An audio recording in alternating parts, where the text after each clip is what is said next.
on this item during the regular meeting. I don't anticipate the executive session lasting more than 10 minutes. Will the Attorney General's office please give us the justification for going into executive session? Good morning. Good morning. Agenda item 8D falls under exception B7 of the Open Public Meetings Act found under New Jersey Revised Statutes 10:4-12, as this matter involves contract negotiations. Good. Have we met you before? Yes, We have. It must be the mask. it is, it is. Yes. So I have a motion to go into executive session. So moved. Second. All those in favor? Aye. Aye. We'll be retiring into the back room, again, hopefully within 10 minutes.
Okay.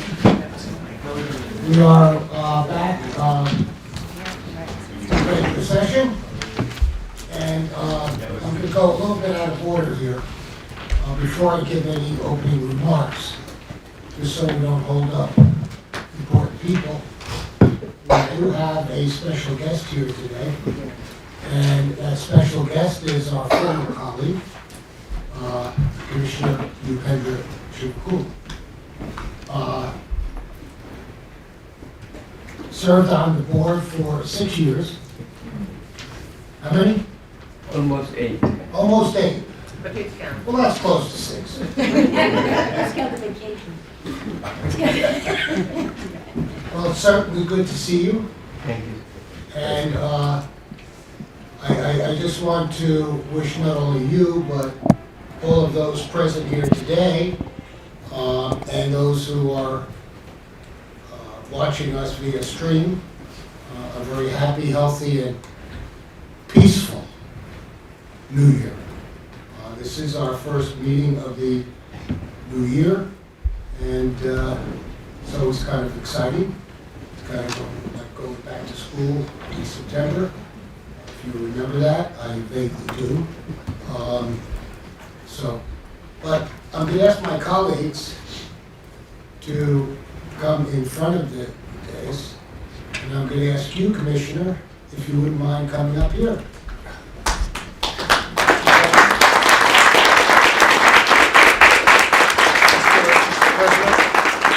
We have an opportunity to make some comments? Yes, of course.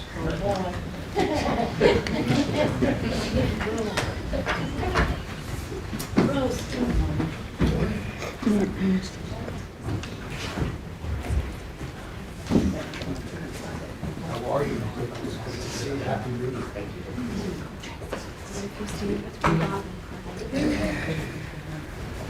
Thank Have the seal in the back.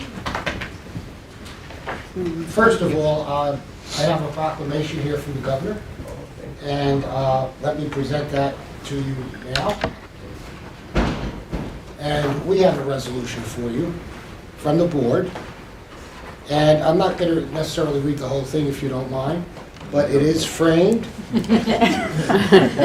can hang it in your bedroom if you'd like, wherever you want. Shower. Shower. Is it waterproof? I don't think so. It says, "Now therefore, the Board of Public Utilities hereby resolves to recognize Upendra Shivakula for the past accomplishments, hereby commends him for his significant contributions to the board, and in particular to the citizens of New Jersey, and hereby offer our collective best wishes for happiness and success in all your future endeavors." And as you all know, the commissioner also was a member of the Assembly for how many years? 12 years. 12 years. So he was the mayor of his community. He's had a long history in community service. So on behalf of the Board of Public Utilities and all of the employees here, congratulations, and it's so good to see you, and we only wish you well. Thank you. We're going to take a picture. Want me to put the other thing in the back? Yes. that'd be great. Here. Yes, if you, yeah. Thank you, Commissioner. New suit? New student. Life is good. Yes. I'm gonna take about 4 or 5 pictures.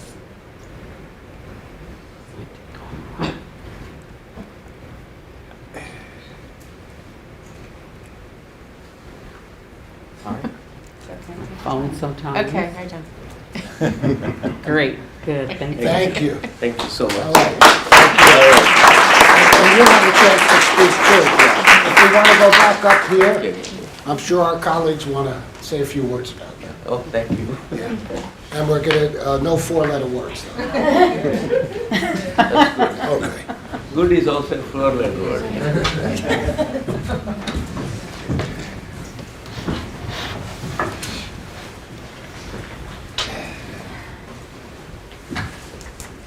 Any of my colleagues would like to say any words? Yes.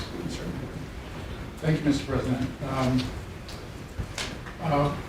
I first met Pendra nearly 20 years ago when I joined him in the assembly in 2004. And in Pendra, I discovered a legislator who was drawn to public life not by any kind of desire for adulation or power, but by a desire to have a positive impact on public policy and the institutions that improve our lives. He and his wife Daisy, I had the pleasure of getting to know Daisy, and my wife Gail and I actually were honored to be invited to their reconfirmation of their vows some years ago. We all became good friends, and Pendra and I, when we were in the legislature, worked on a number of projects together. I remember sort of a fruitless effort we undertook to try to upgrade the state's computer systems, not appreciating the obstacles that were in the way. But I always admired the strength of his convictions and his unimpeachable integrity. I remember when I was first nominated to join the Board of Public Utilities, I called Pendra to ask him what he thought about the idea and what life was like here. And as a result of that conversation, I decided that what I wanted to do was emulate his good work in this organization, and that was a key factor in my decision to join the Board of Public Utilities. So I just want to thank him for his friendship and his guidance, and wish him the very best in the next chapter of his career. Anyone else? Sure. Well, the one thing about Pendra Shivakula, who I affectionately call Opie, is you can always count on him when we're traveling and going to conferences, and they open up the questions in the audience. He goes, I'm going to ask a question. Go get them. And they're always very good questions, many times stumping the panelists. So he always put the best foot forward for New Jersey. So we're very proud to have you here as a commissioner. We miss you. One of the interesting things about Pendra is that he often would travel to India and bring back all the hundreds of pictures, but they were well worth taking a look at. You actually felt like you'd been on a trip with him. And God bless you for climbing those mountains and things that you did. But I can also count on Pendra for other things besides PPU work, exercises, diet tips. He even had me eating leaves off one of the plants in his office one time. But one of the trips where I got to meet Daisy was San Diego, and we have a little ladies group that meets for breakfast in the morning, and she fit right in, and it's hysterical. She's got a real good sense of humor. She also has an extensive list of jobs for Pendra to do at home. But you remember that was a memorable trip, and that's where I started calling you doctor, not knowing that during the pandemic, Pendra would actually receive his PhD, and that's what he is. He's like never a dull moment, always working, always learning, always trying to better himself, and always for the benefit of the people in the state of New Jersey. The one thing I do have to mention was the only way to really get to know Pendra was on a trip to CCIF, which is Critical Consumer Issues Forum. Now this one was in Pittsburgh. Commissioner Solomon was on this trip also.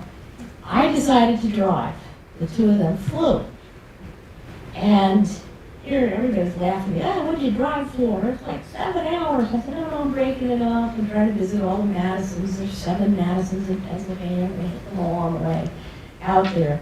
Well, a snowstorm hit just as the conference was over. No one was laughing after that because I was the only one who could get out of the airport where we were parked. And all of a sudden, Pendra goes, would you mind if I ride with you? So we spent 7 hours But that's how I learned about the economy parking also at Newark. I dropped you off to get your car. So thank you for everything. It's just been a delight to work with. Yes. When Pender first came or got nominated to come to the board, I think I was serving as president at the time, and I had all these people calling me. Chris Christie at the time was the governor, telling me that I was going to have my hands full, and that this was going to be difficult for me, and he knows about this.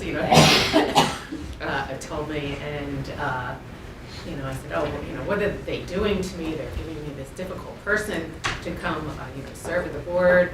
How is this going to be handled? Well, I did not find that to be the experience at all. He was a complete delight. We didn't always agree on every item on the agenda, but that's the beauty of being around you, Pender, is having those types of discussions. He's so knowledgeable in so many areas.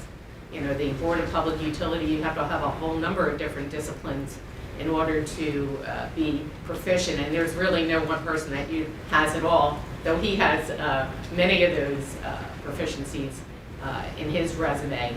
And like my fellow commissioners have mentioned, he's always been a help regardless of the subject matter. The only time that I really was able to take him down was when we were down in Williamsburg, Virginia, and we played tennis, and I think he found that he made a mistake in trying to take me on for that.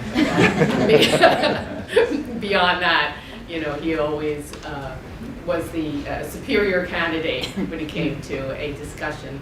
And certainly, I enjoyed having him here and having the opportunity to bounce ideas and for him to explain things to me from his area of expertise, and hopefully he will continue to allow us to consult him and to offer his comments, as he moves forward, because there's never a dull moment, as I was told, with Upendra Shivakula, and he will not be sitting or still for very long. So glad to see you. Thank you, Mr. President. My good friend Upendra, Dr. Chivakula, we've known each other for more than 20 years in Somerset County. We've knocked doors together before elections, and we've helped design policies in our county. I know you did great work in the town of Franklin and throughout the state. You set so many paths for so many people. It's not just the individual stories that we could talk about, and how we took a bus ride in Denver before the convention talking about national politics and America's place in the world. But you were able to forge a road which made other people's path much easier, both in Franklin and in Somerset County, New Jersey, and for your community nationally. You have made an impact. You have made their road much easier to ride. However, of all the people that you've helped in New Jersey, and you've helped everyone, and you've made so many people's paths so much easier, except for one, mine. Because I have to follow you, and you set the bar almost insurmountably high. So for everything you've done for the state and for your community, I thank you and I commend you. But for the burden you've placed on me, we'll have to talk about it. I know how Angie misses you terribly, the fellow commissioners miss you terribly, and everyone does. I'm trying to live up to your standard as best I can, and I appreciate your tutelage through the decades, as we've always collaborated on many issues. I look forward to seeing the next chapter of your life, so that we all know there is life after BPU. And I look forward to seeing you and give my best to your wife, your daughter, and let them know that they are in my thoughts and my prayers. And I look forward to staying close with you for the long term. Thank you so much for everything you've done. Now it's my turn. I too met Upendra back in 2004. I was working in the governor's office at the time, and there was this freshman assembly person who was a pain in the butt. Every time I looked up, he was in my office. And so to the point where I would keep my office door closed. No, I didn't. Did I ever keep her closed, Upendra? No. There's one person in this world that keeps Upendra in line, and that's his lovely wife, Daisy. And I've had also the pleasure of meeting her. Going to her daughter's wedding was a highlight. Being at the I guess confirmation of your vows and so on, which was a beautiful experience, by the way, and so on. But working with you for so many years and knowing you for so many years, when I got on the board, it was like I was the emissary from the board to you, because the president at the time and you didn't seem to see eye to eye on things. So I was asked to be the conduit.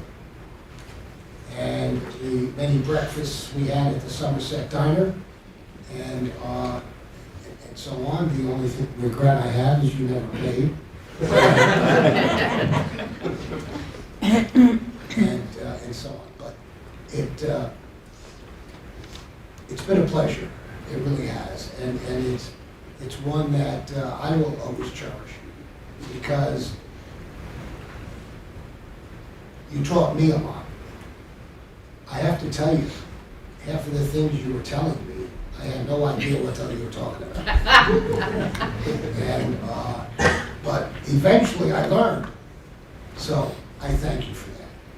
And I know, as everyone here has said, we wish you only the best as you move on to the next phase of your career, because, excuse me, because you're going to, there's not going to be any stopping you. I know that. You have more energy than 10 people put together, and so on. So, peace, love, and long life. Thank you, Ben.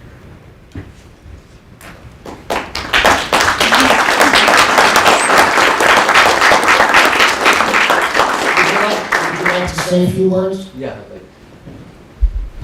Should I use the microphone? Sure. That'll be $3. No problem. Just for your protection, I think this one.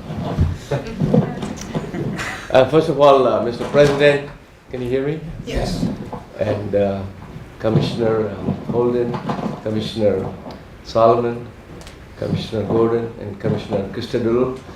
It's been a pleasure.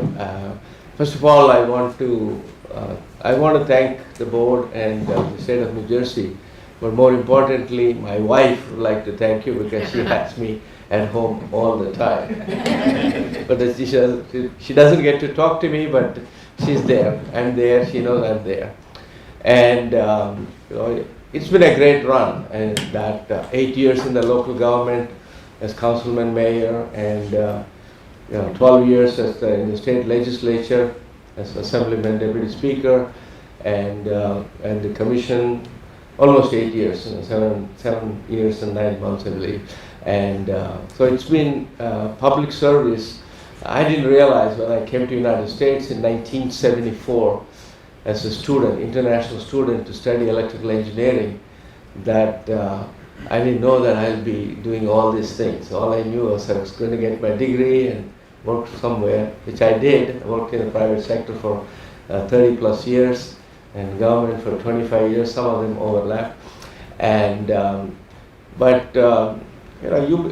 life is a journey, and you meet a lot of wonderful people, and sometimes you don't agree with them, but most of the time you agree with the people. And it is not what agreements, disagreements that you cherish. It's the good times and the hanging together and talking about things and understanding each other. I think that's what is important, because each and every one of us has different backgrounds, so we bring a diversity and trying to create that diverse and inclusive culture. I think that is an important thing. It's an important lesson for all of us, both in the public and private sector. So we have to encourage people because they may have different backgrounds, but if you give them the opportunity and access, they will all succeed. So I am a true example of that because I have learned so much, and I stumbled. I mean, there's nothing, nobody is perfect. Everybody makes mistakes, and you stumble.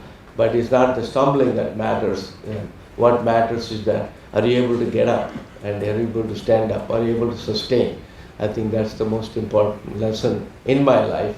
And I remember as president, you were a commissioner at that time, and you came to my 60th wedding, like 60. We have a custom where after when you're 60 years old, husband, and you get one more time you do the renewed vows, and I think Bob Gordon was also there, and he was the I think he was a senator at that time, assemblyman senator, and so I just want to end by this saying that I married my wife 5 times, and my mother-in-law says, "What a stupid guy marrying the same woman 5 times."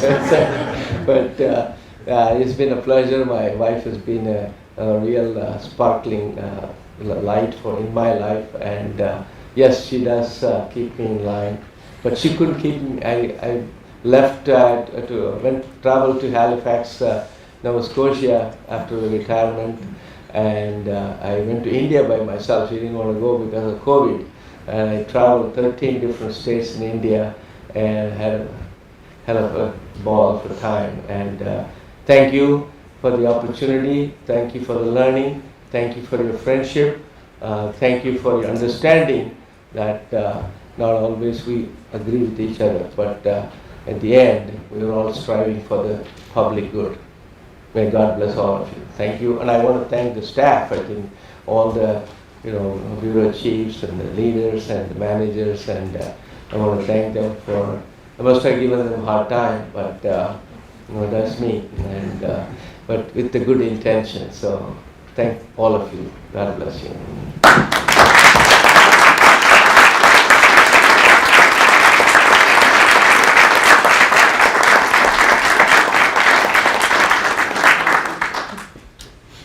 Thank you, Kendra.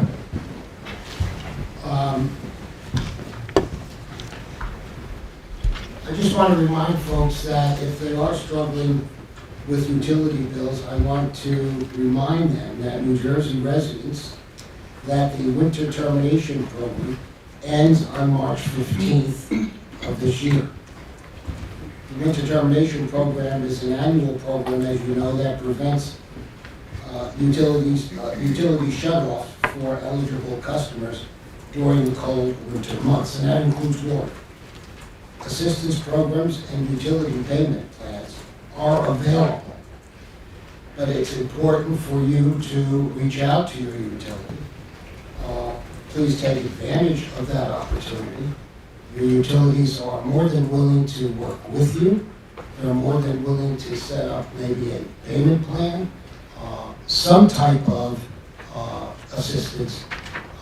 We're fortunate to live in a state where there is a lot of financial assistance for those who are having difficult times, and as a New Jersey family, we have to help one another if we can, and it's important. But you make the first step. Reach out and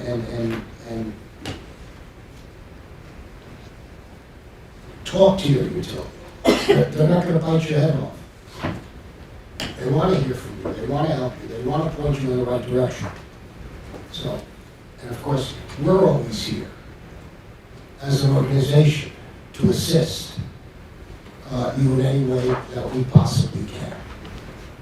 We're now a legitimate organization, and what I mean by that is we actually have a sign on this building that says New Jersey Board of Public Utilities.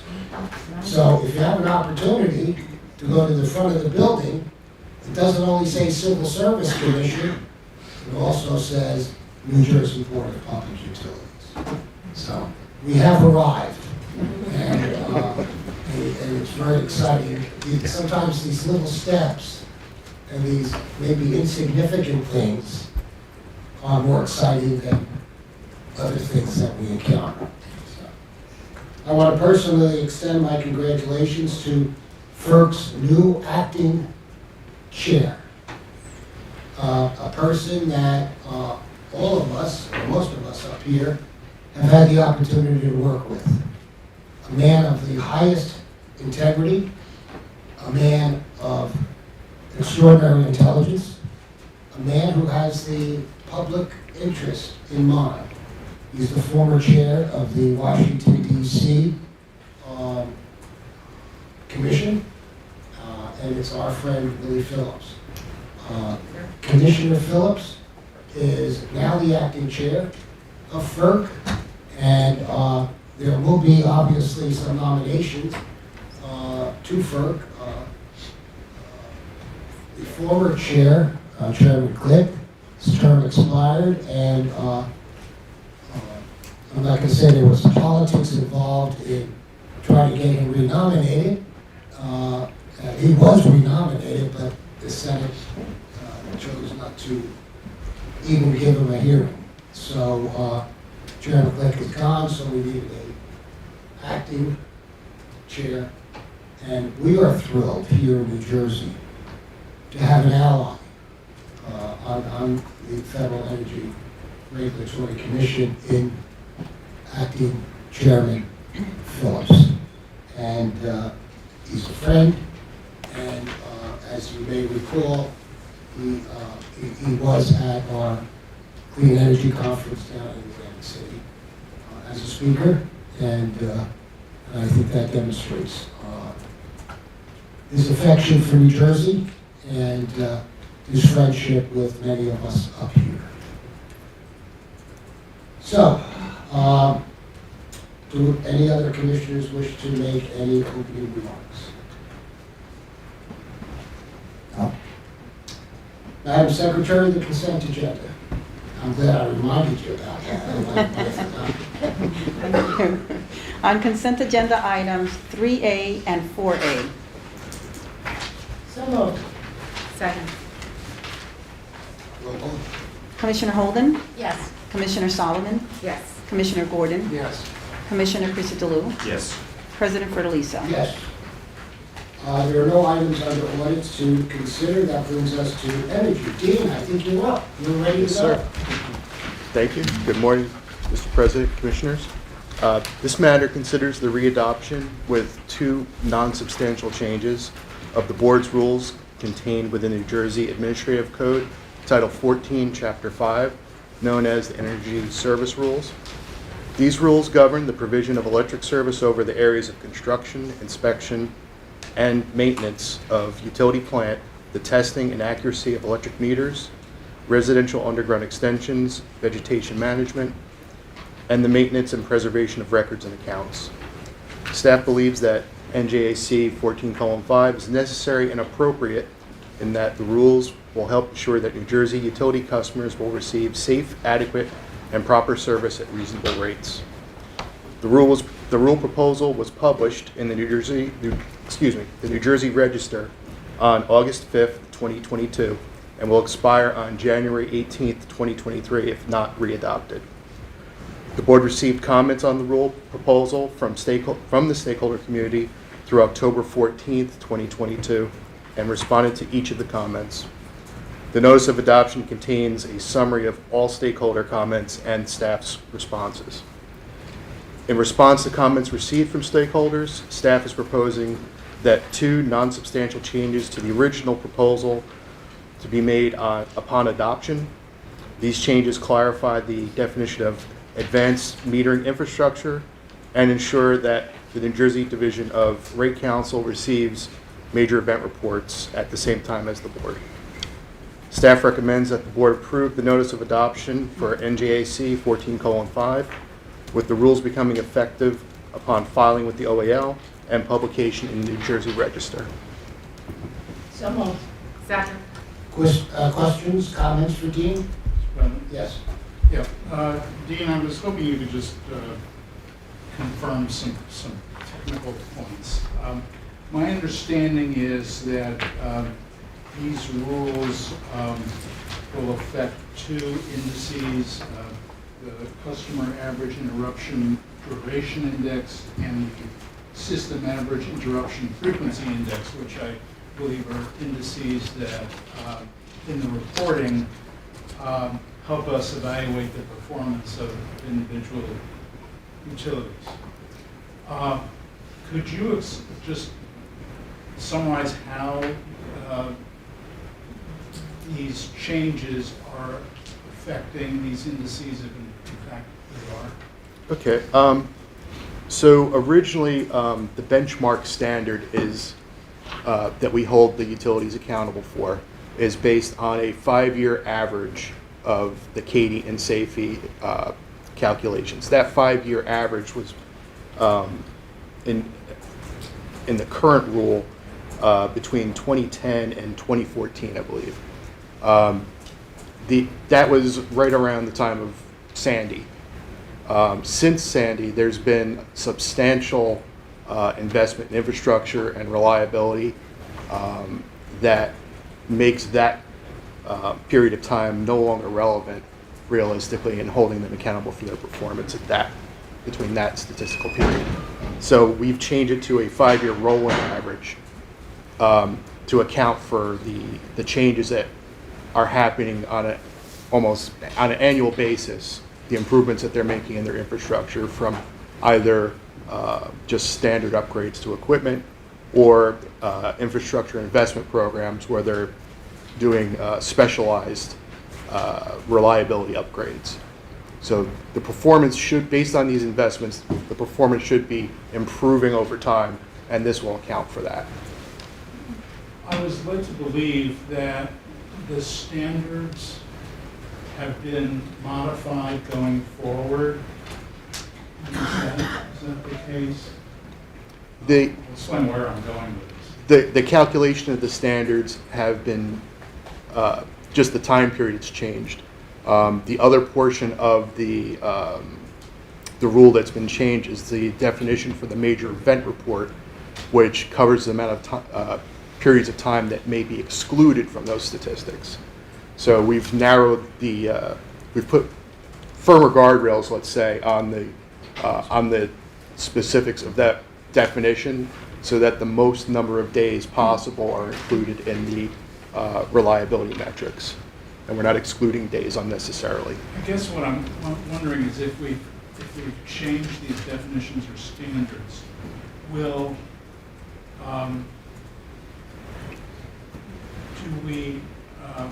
can we expect the company performance as reported?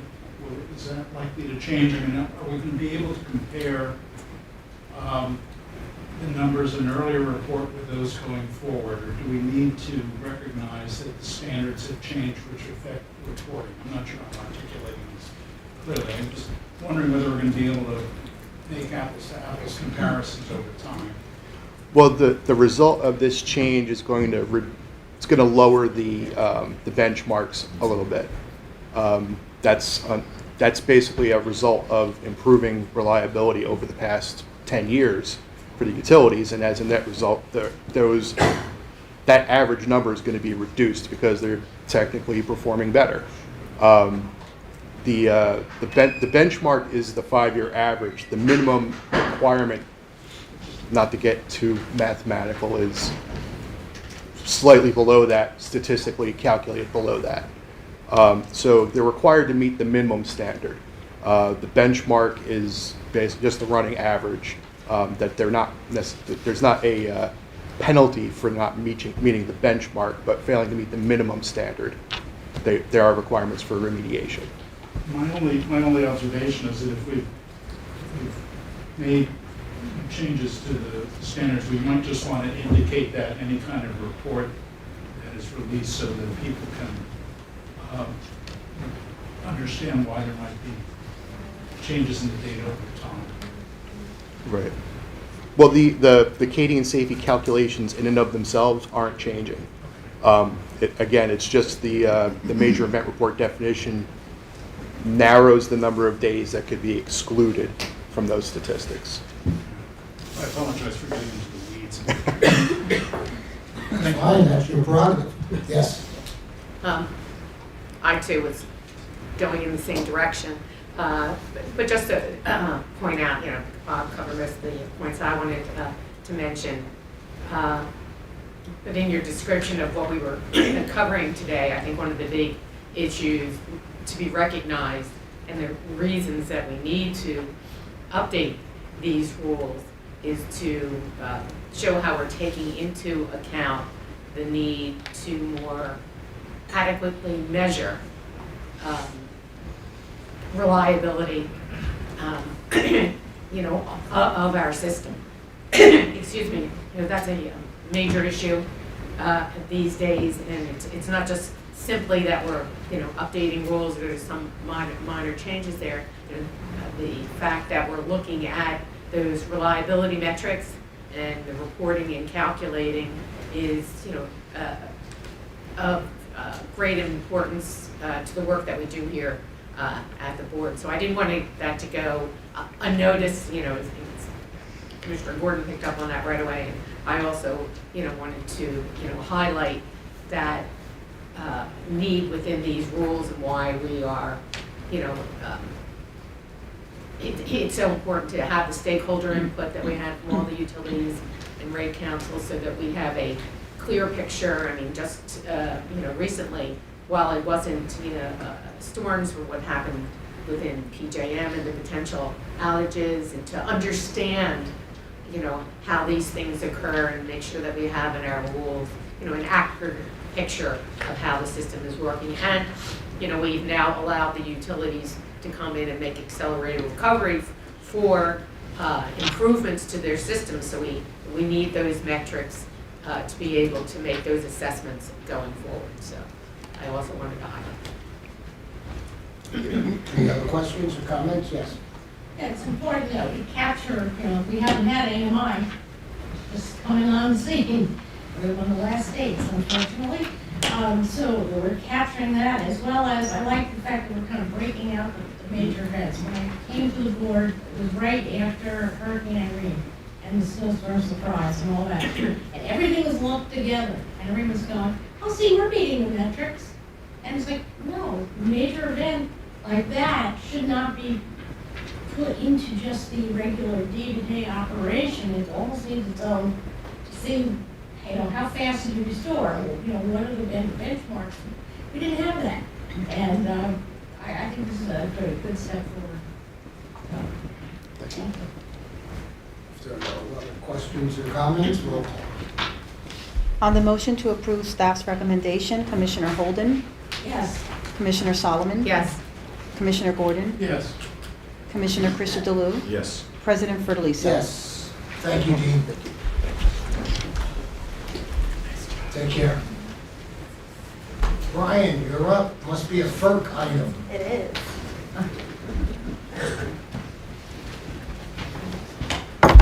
Good morning. Good morning, Mr. President and Commissioners. This is a FERC item regarding an ongoing rulemaking proceeding at FERC.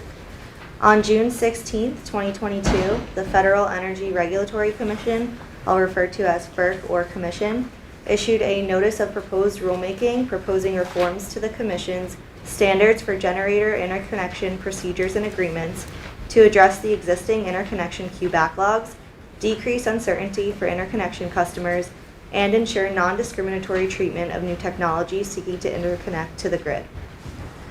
The Commission proposed to transition from a first-come, first-served sequential review process to a first-ready, first-served cluster review approach to address the drastic and constantly increasing nationwide interconnection queue backlogs.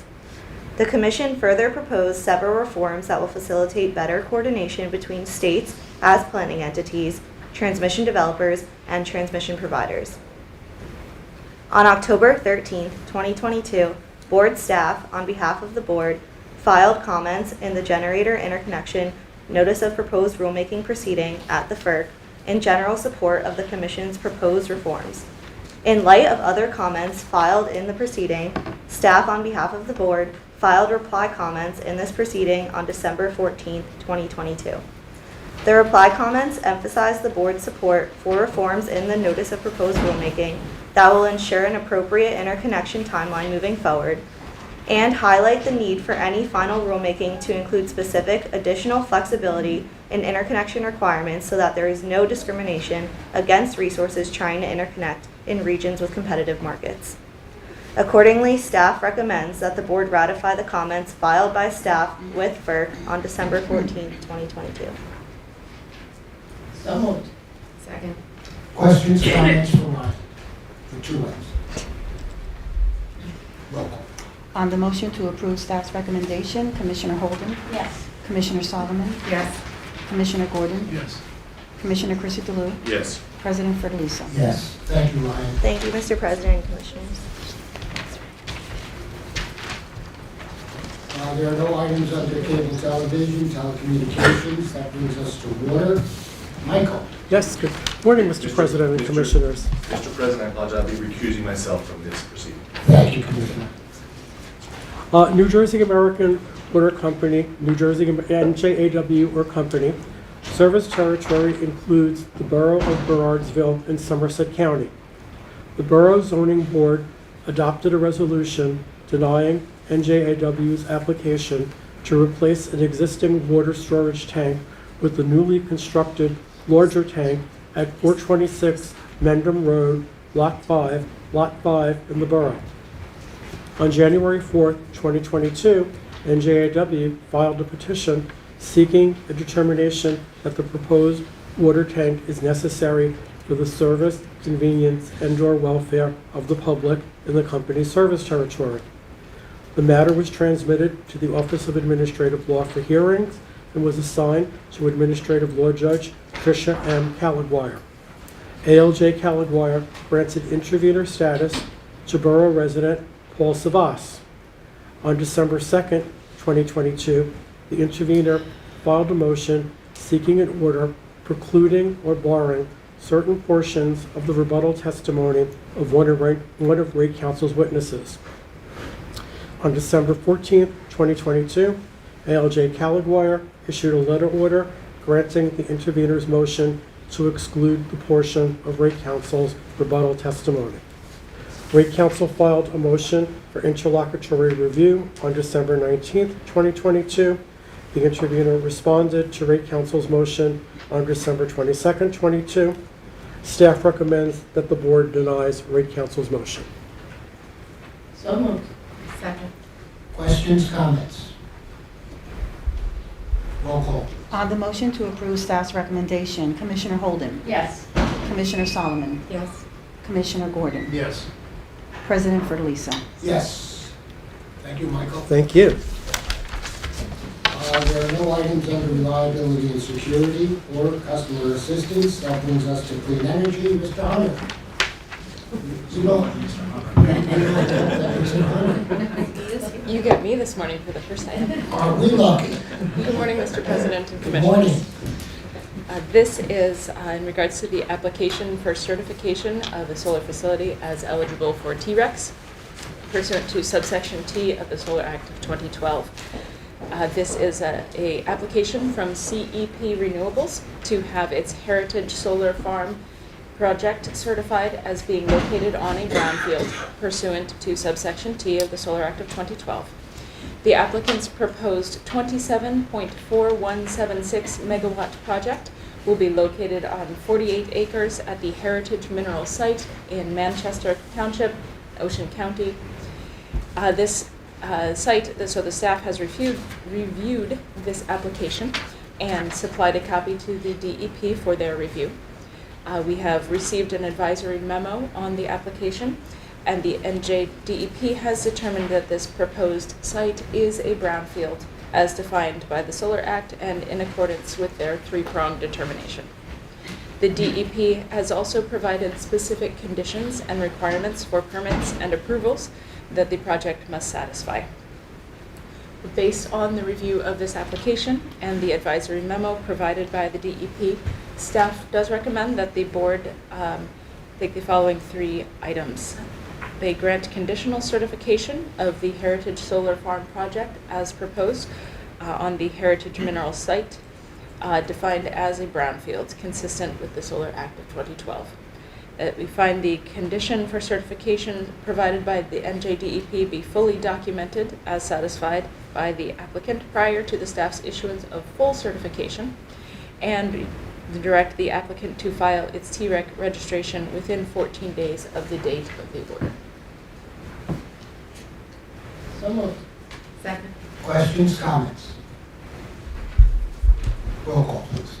On the motion to approve staff's recommendation, Commissioner Holden? Yes. Commissioner Solomon? Yes. Commissioner Gordon? Yes. Commissioner Christodoulou? Yes. President Fidelis. Yes. And that brings us, are you doing B also? I am not. No. Now, Mr. Hunter. Now that looks more like Mr. Hunter.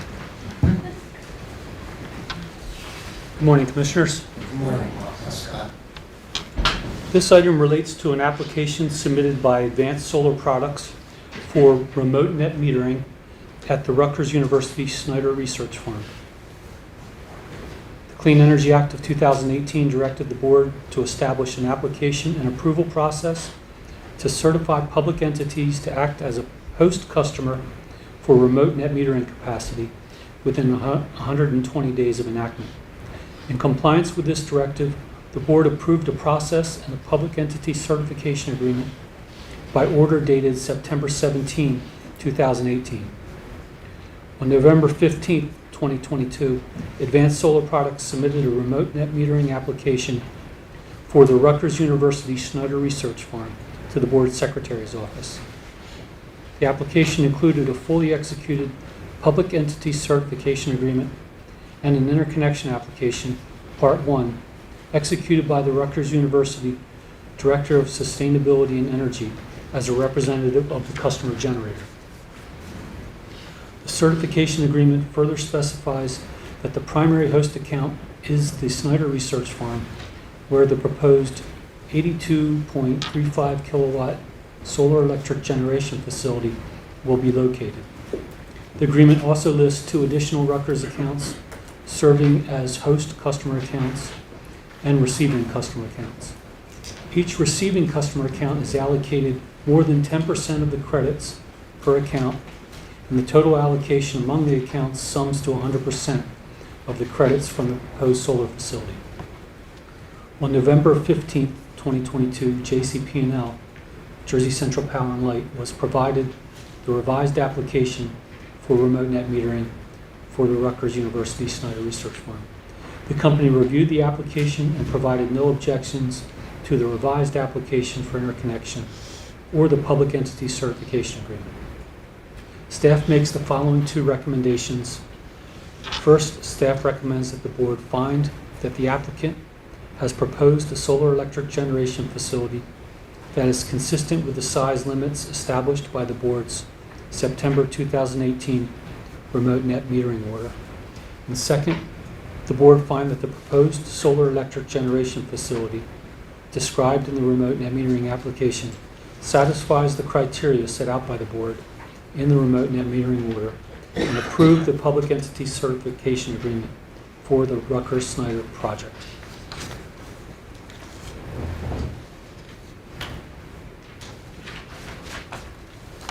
I wasn't sure you were doing it.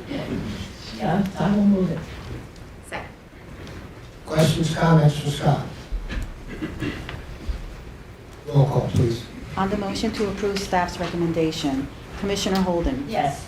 Commissioner Solomon? Yes. Commissioner Gordon? Yes. Commissioner Christodoulou? Yes. President Fidelis. Yes. And 8C also involves Rutgers. That's right. This item also relates to an application submitted by Advanced Solar Products for remote net metering at Rutgers on their Cook College campus. The Clean Energy Act of 2018 directed the board to establish the application and approval process to certify public entities to act as a host customer for remote net metering capacity within 120 days of enactment. In compliance with this directive, the board approved such a process and a public entity certification agreement by order dated September 17, 2018. On November 1st, 2022, Advanced Solar Products submitted the remote net metering application for Cook College to the Board Secretary's office. The application included a fully executed public entity certification agreement and an interconnection application Part 1, also executed by the Rutgers University Director of Sustainability and Energy as a representative of the customer generator. The certification agreement further specified that the primary host account is the 101 Ryder Lane account on Cook College, where the proposed 173.8 kilowatt solar electric generation facility will be located. The agreement also indicates that Rutgers account in Bordentown will be allocated 90% of the credits as a receiving customer account, with the Cook College account being allocated the remainder of the credits. On November 1st, 2022, Public Service Electric and Gas was provided the revised application for remote net metering for this project. The company reviewed the application and provided no objections to the application for interconnection or the public entity certification agreement. As a result, staff makes the following two recommendations. First, staff recommends that the board find that the applicant has proposed a solar electric generation facility that is consistent with the size limits established by the board's September 2018 remote net metering order. And second and finally, the board find that the proposed solar electric generation facility described in the remote net metering application satisfies the criteria set out by the board in the remote net metering order from September 2018 and approve the public entity certification agreement for the Rutgers Cook College campus project. So moved. Second. Questions, comments, Ms. Scott? Roll call? On the motion to approve staff's recommendations, Commissioner Holden, Yes. Commissioner Solomon, Yes. Commissioner Gordon, Yes. Commissioner Christodoulou, Yes. President Ferlisa. Yes. Thank you, Scott. Mr. Ness? I complimented you before on your attire today. Somebody dressed you? Just myself, sir.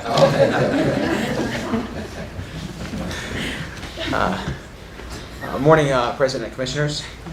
This item 8D pertains to the School and Small Business Energy Efficiency Stimulus Program, which was created by the board back in October of 2021. The program consists of the School and Small Business Non-Compliant Plumbing Fixture and Appliance Program and the School and Small Business Ventilation and Energy Efficiency Verification and Repair Program. These programs are designed to provide grants to schools and small businesses for the installation of certain heating, ventilation, and air conditioning systems, and also energy efficient and water conserving appliances and fixtures in order to improve air quality and energy efficiency. The program is funded by $180 million of federal money made available through the American Rescue Plan Act of 2021. In order to receive this federal funding, the board entered into a MOU with DCA back in October of 2021. This MOU contained a provision that, due to Executive Order 166, an integrity monitor should be procured for the program because the grant amount exceeds $20 million. Staff has worked with Treasury extensively on procuring the integrity monitor. On September 28, 2022, the board approved amendments to this MOU, including those that facilitate the procurement of the IM, and the board also selected a vendor to be the IM for this project. The MOU before the board today with DCA will provide $500,000 to pay for this engagement. Staff recommends that the board approve the MOU and designate President Fioraliso to sign the MOU on behalf of the board. So moved. Second. Questions, comments? Yes. Kevin, also looking good, my friend. Thank you. Also, just a reminder, please, we need to monitor the monitor. Yes. This is a very important thing, and to whatever extent possible, please try to encourage on the next go-around of things like this that schools and small businesses don't really have much in common. I don't understand why they're really lumped together, and we may be trying to do too much to too many people in this one. So Yeah. let's find groups that can be clusters that are more similar than dissimilar. Thanks, Commissioner. Yes. Mr. Netza, you've done a great job with this program, and I know that Dr. Christodoulou is looking for having you monitor the monitor. Yes. I'm sure you'll continue the same fine job. Thank you. Thank you. Good job, Kevin. There are no other comments, questions? Roll call. On the motion to approve staff's recommendation, Commissioner Holden, Yes. Commissioner Solomon, Yes. Commissioner Gordon, Yes. Commissioner Christodoulou, Yes. President Fidelisa. Yes, thank you, Kevin. Thank you. Thank you, sir. There are no items under miscellaneous, and we have gone through the entire agenda. Not there for the first meeting of 2023. Kind of got us back into the routine a little bit without overwhelming us. So I want to thank all of you for your presentations today, and thank all of those who watched us via stream, and we look forward to seeing you at the next meeting. Can I have a motion to adjourn? Second. Roll call. Commissioner Holden, Yes. Commissioner Solomon, Yes. Commissioner Gordon, Yes. Commissioner Christodoulou, Yes. President Fidelisa. Yes, thank you, we are adjourned.